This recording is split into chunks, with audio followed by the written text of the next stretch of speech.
Hello guys, and welcome back to our Memory Lane episode where Schmeichel was our winning goalkeeper in the last episode. Indeed, yeah.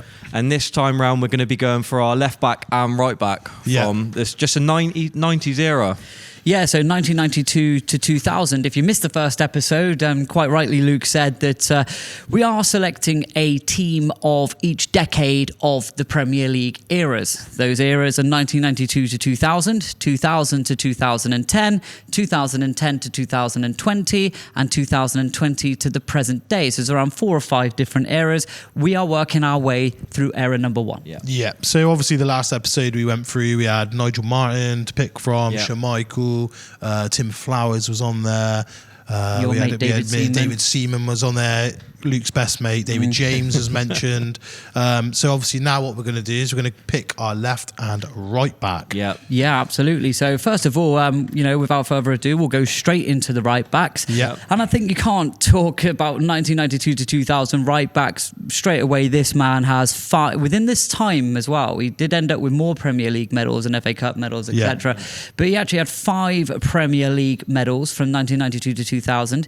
He had 2 FA Cups, 1 League Cup, and the Champions League. The big one. Out of his games from 1992 to 2000, he had more than 90 clean sheets.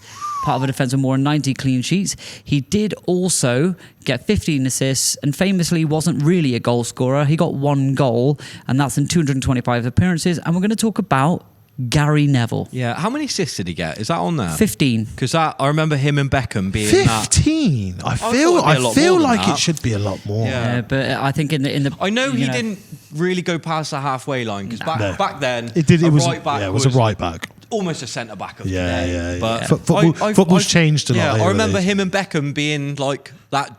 Duo. Yin and yang, yang. I mean, yin I would have thought it would have been more than 15. Overlapping, but no, I think Gary Neville, in his absolute defence, he was more of a traditional orthodox right back. He wasn't a wing back. He wasn't. He was a full back. He was a proper Tackler. right back. He would win the ball, look up, knock it down the line into the channels, or look up for D-Beck, who would then go and do his stuff. His passion was what drew me to him as a player. I want to punch him in his head, mate. I know. You know? Like now, again, like I said, looking back at it now as an older man, as an adult now, fair fucks to him, because that is exactly what I would want from my players in my team at that precise time.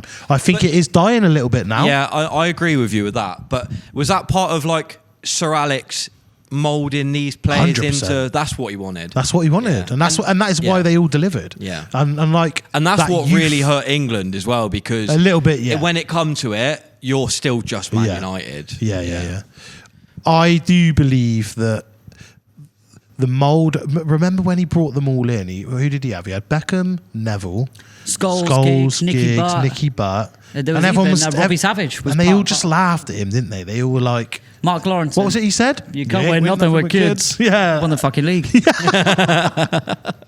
Unbelievable. But having said that, Gary Neville for me was good for England as well. Was a mainstay in the English national team for at least a decade. Yeah. He did just secure his position in every team, really, didn't he? Yeah, the 2 teams he played for. That's what I mean. Yeah. He was just locked. And I think the fact that we're speaking so candidly and blasé about him is like, it's like just exactly like it was for Schmeichel.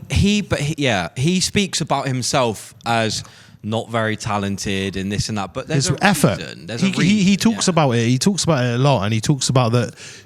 It's not always about your ability. Is it a case of talent, hard work beats talent if talent doesn't work hard? I also think the era's got a lot to do with it, because when he was early 30s, 31, 32, and I remember him we're talking the back end, he went to, I think it was away to West Brom, and he got absolutely turned inside out. Was he 36 or was he 32? Was that the 5-5 draw last game of the season? No, but I think he got took off at half time. Maybe don't quote me on that, but I'll have to have a look for that. But I'm sure that there was a game away, and I was just thinking, is it the errors? Were right backs different from 1992 to 2000 than what they were from 2000 to 2010? Was there a development of the right back? 100%.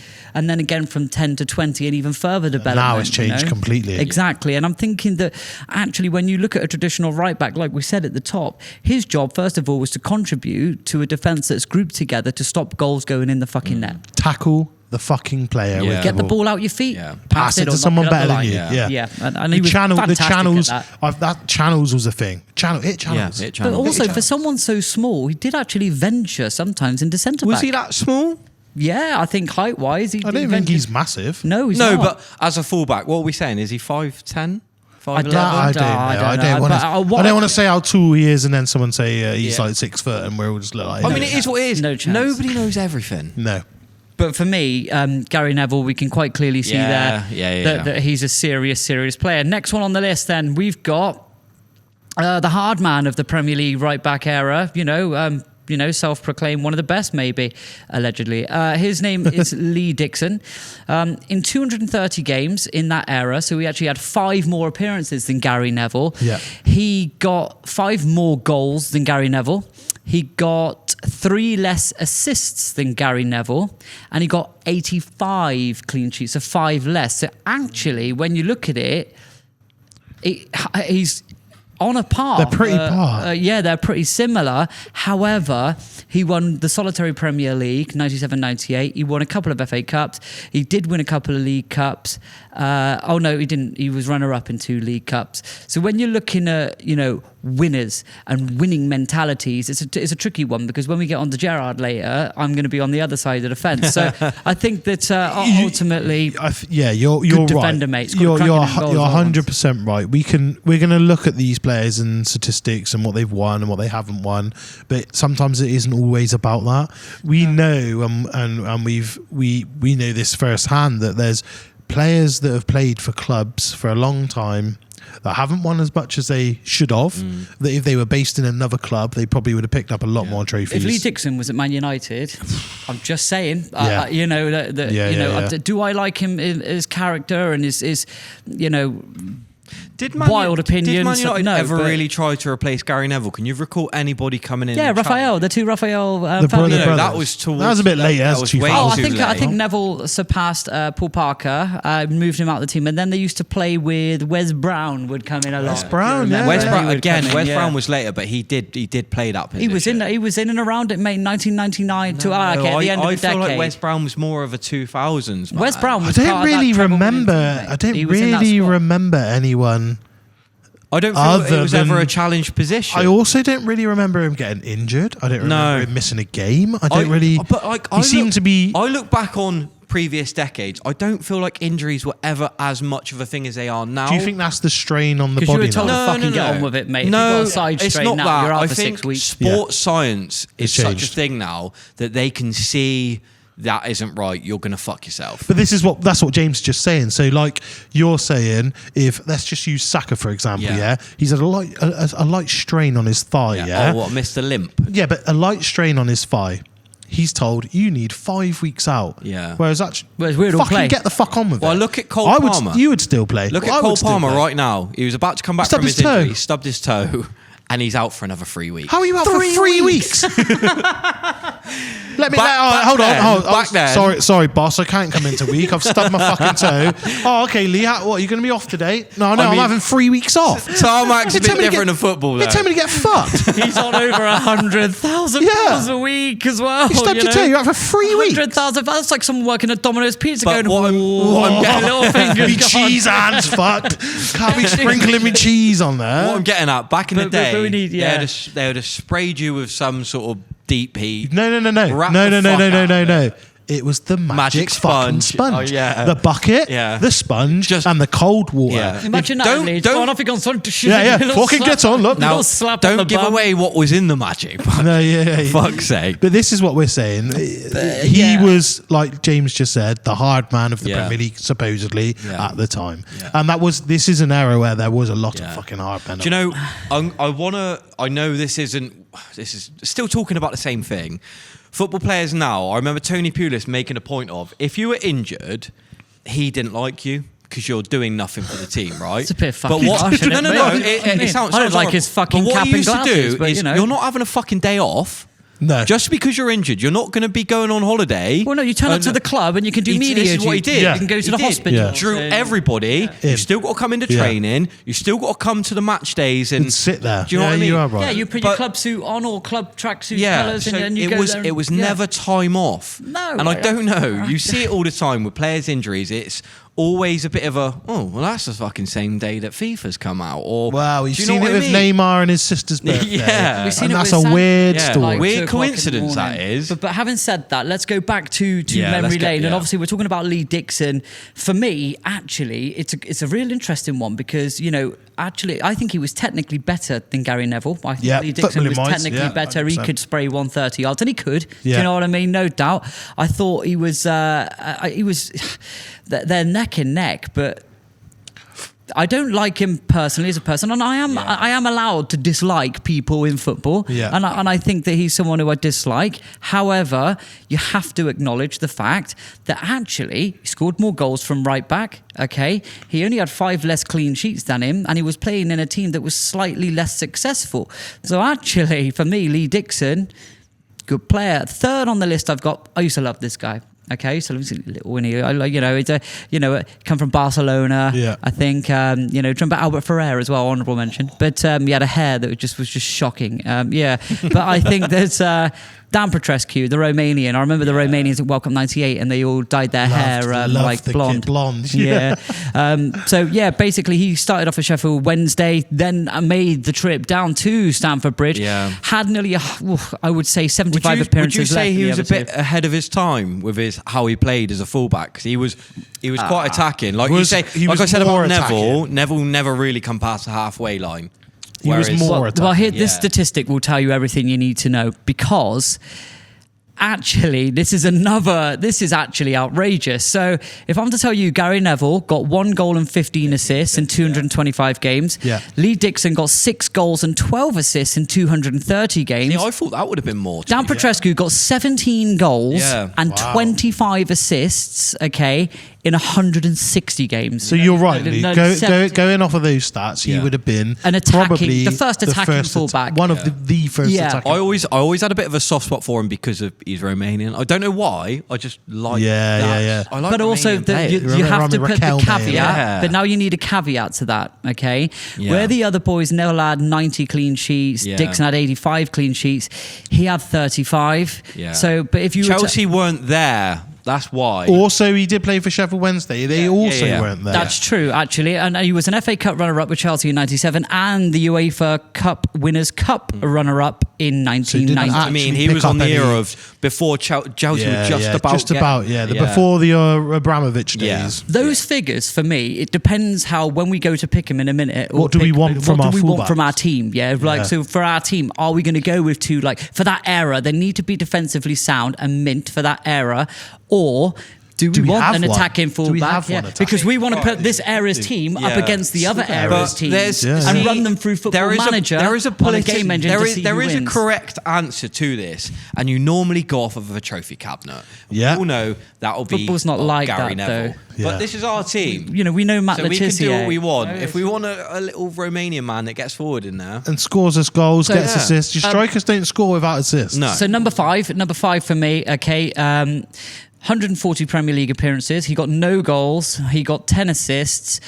Good clean sheet ratio to his appearances, 50. That's a third of his appearances, man. Yeah, that's very good. FA Cup runner-up in 1996 and a League Cup runner-up in 1995. Of course, we're talking about Rob Jones at Liverpool. I think he come through as a real promising youth prospect. Started to come into the team, just didn't happen. So imagine Conor Bradley now, who's come in to Liverpool, done well, and then imagine if it's just petered out into.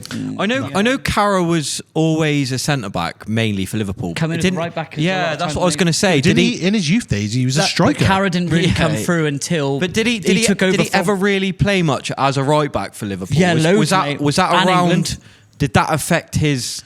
Rob Jones's position, maybe. Did he come in as a... Carragher was an RCB.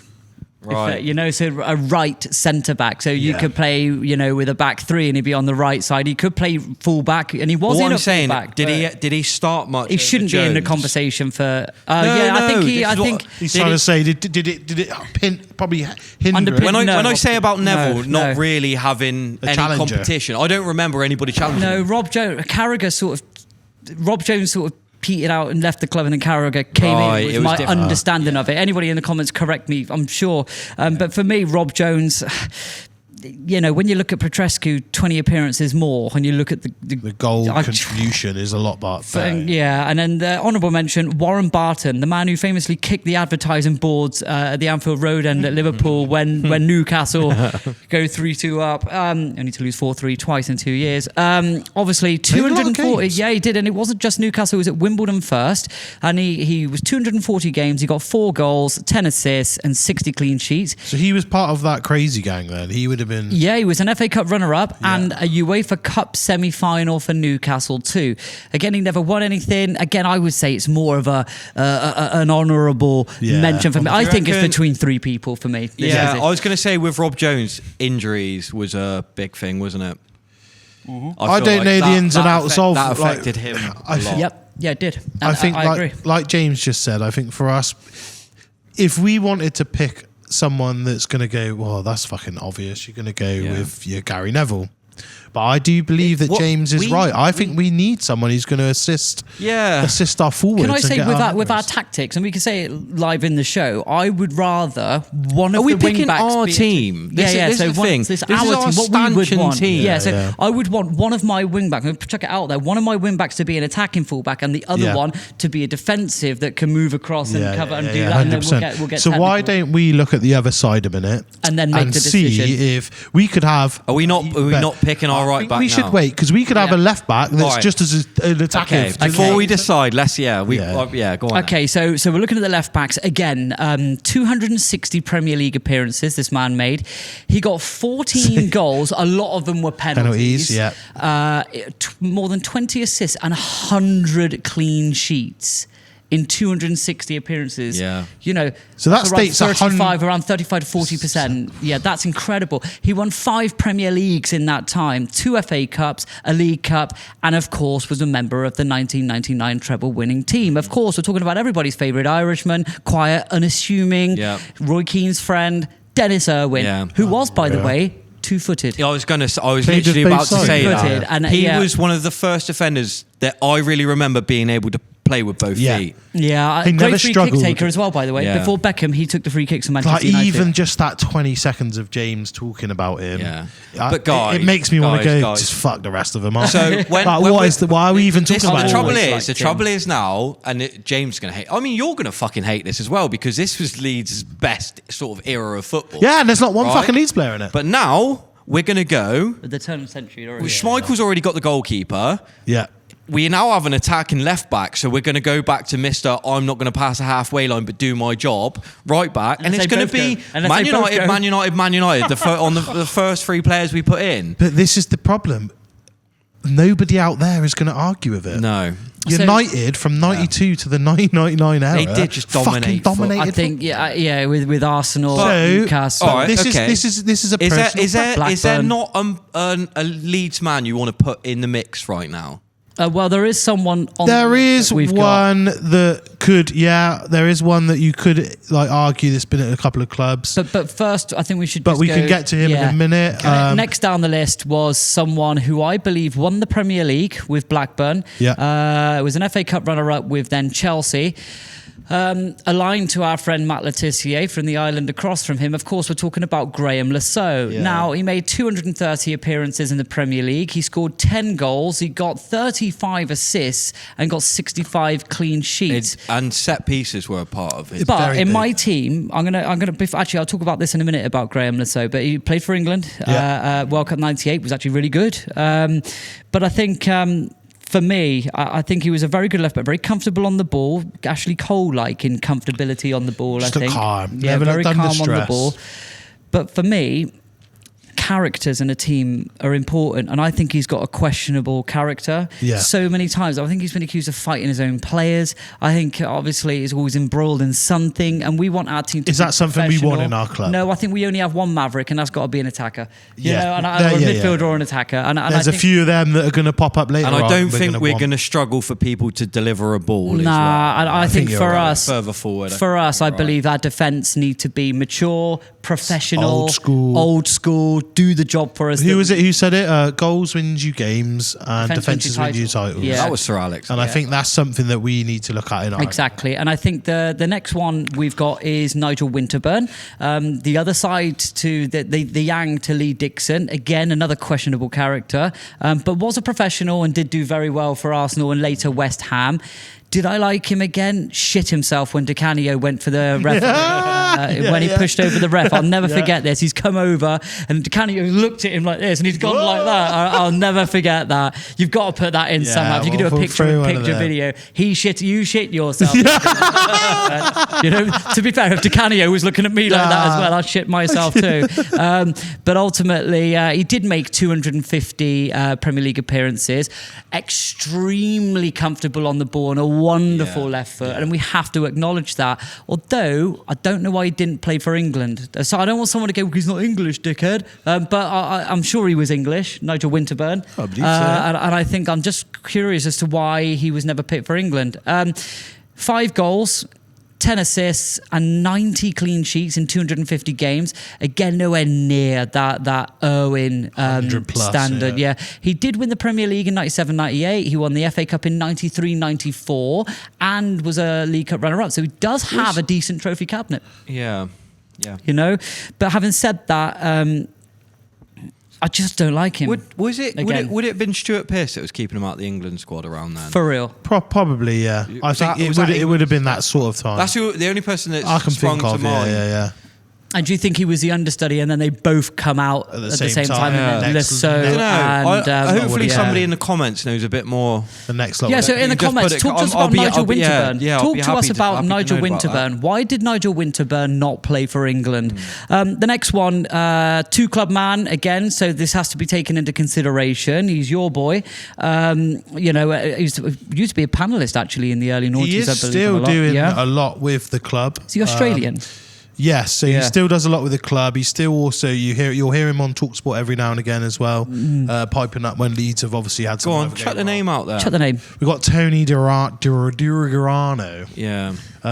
Is it Tony Dorigo for everyone else? Duranio. And am I right saying that he was part of when Leeds won the league?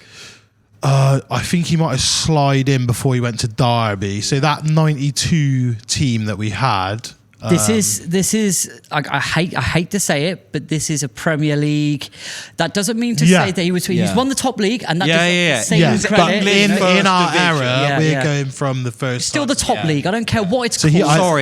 We made a point of we're starting this from 92. Yeah. This was just it was 90s, but it was just before the Premier League. I'm pretty sure his stint would have been more at Derby at this time. Yeah. Well, I do have his statistics.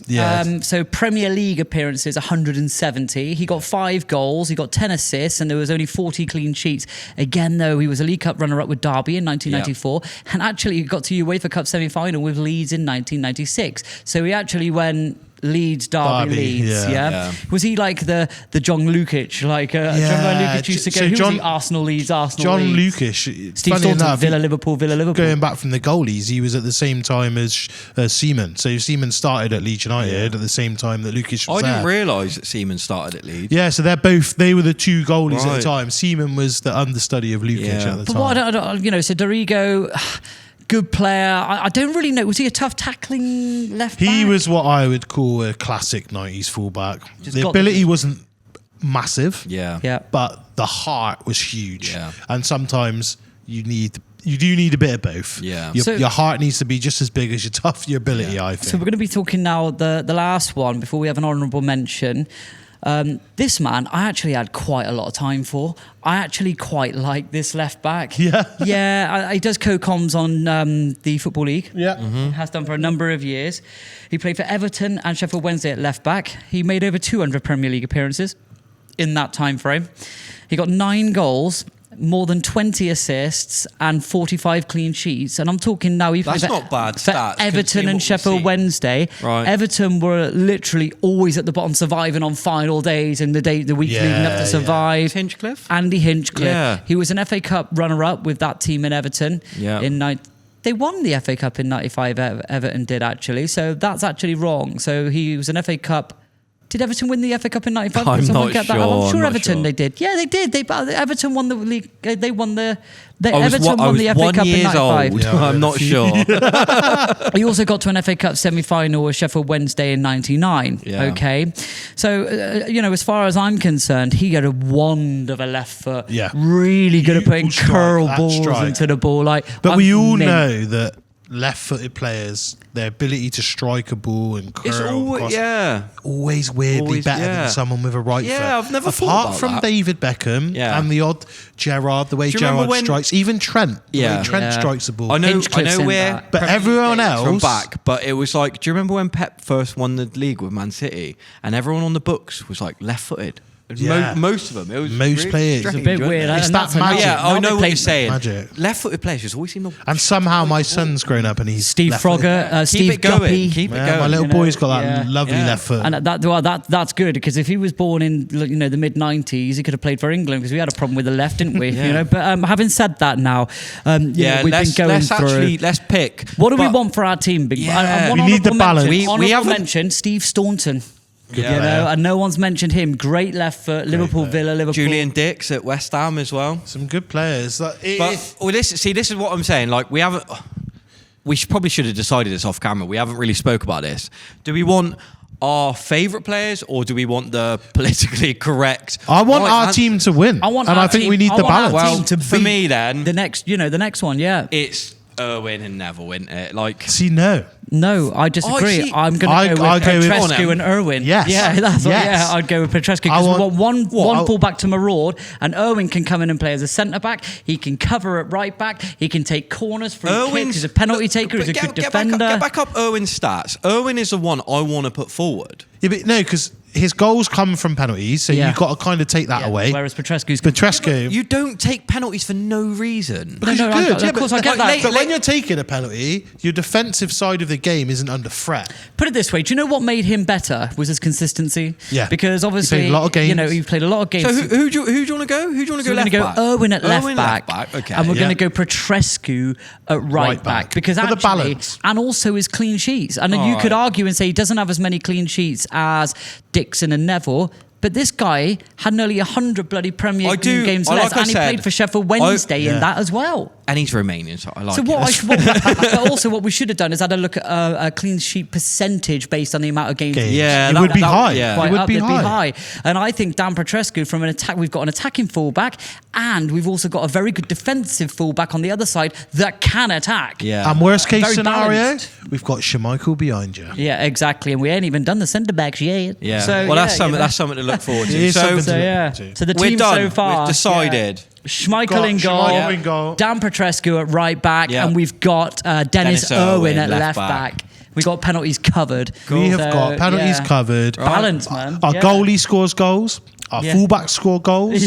And we're just going to score lots of goals. We're going to outscore everyone. Our goalie's good at goalkeeping. And our left back is also very good at defending, as is our right back as well. So, we could sort of invert, which is really, really smart. So what we will do on our next episode, boys, we're going to put our heads together. The big one. And the big one. This is going to be the key one. This is part of the spine. This is back to the spine. I am most excited about this. As a centre-back yourself, I can see you getting into this. And I still feel like I played this era of football. Yeah, you still play it to this day. Yeah, I got the fucking scars to prove it. But no, basically, I think ultimately, though, we're going back to the spine. The goalkeeper was a big one. Yeah. Then you have your two centre-back spine, your two central midfielders, and you striker. We're now into the spine of the team, and this is going to be absolutely huge. And it's where the debate heats up. And I think that so far, really happy with the team for the Stanchion 11 for 92 to 2000. That's all really from me. And me. And me. And we'll see you again very, very soon.